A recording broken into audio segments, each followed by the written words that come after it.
এই মুক্তিযোদ্ধার সন্তানরা তাদের পিতার মতো বুকের মধ্যে সমস্ত শক্তি ধারণ করে তারা কাজ করবে।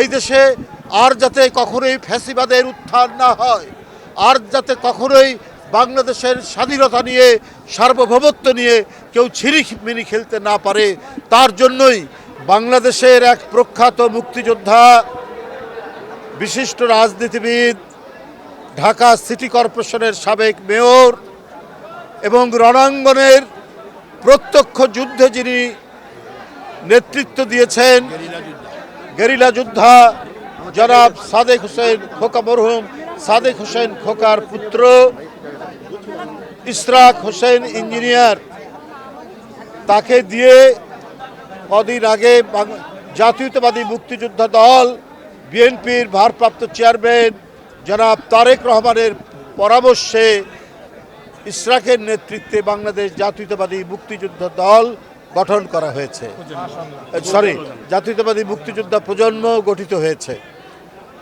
জাতীয়তাবাদী মুক্তিযোদ্ধা প্রজন্ম এই সংগঠনটি সকল মুক্তিযোদ্ধাদের সন্তান এবং দেশের প্রখ্যাত ফ্রিডম ফাইটার যারা রণাঙ্গনে যুদ্ধ করেছেন তাদের সন্তান তারা। সেই চেতনা, সেই স্পিরিট, সেই লড়াইয়ের শক্তি তারাও ধারণ করে। নতুন রিন গভীর থেকে পরিষ্কার করে কাপড়কে রাখে নতুনের মতো উজ্জ্বল। নতুন রিন অ্যাডভান্সড পাউডার।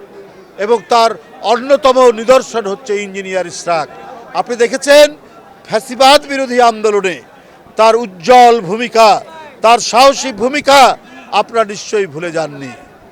তার নেতৃত্বে আজকে মহান স্বাধীনতার ঘোষক, এক অকুতোভয় মুক্তিযোদ্ধা, সেক্টর কমান্ডার শহীদ রাষ্ট্রপতি জিয়াউর রহমানের বাজারে আমরা ফাতেহা পাঠ করেছি এবং পুষ্পার্ঘ্য অর্পণ করেছি।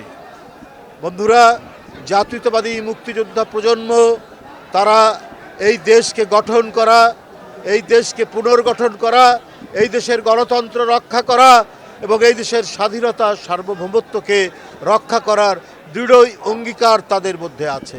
এই দেশে আর যাতে কখনোই ফ্যাসিবাদের উত্থান না হয়, আর যাতে কখনোই বাংলাদেশের স্বাধীনতা নিয়ে সার্বভৌমত্ব নিয়ে কেউ ছিনিমিনি খেলতে না পারে, তার জন্যই এই মুক্তিযোদ্ধার সন্তানরা তাদের পিতার মতো বুকের মধ্যে সমস্ত শক্তি ধারণ করে তারা কাজ করবে, তারা লড়াই করবে।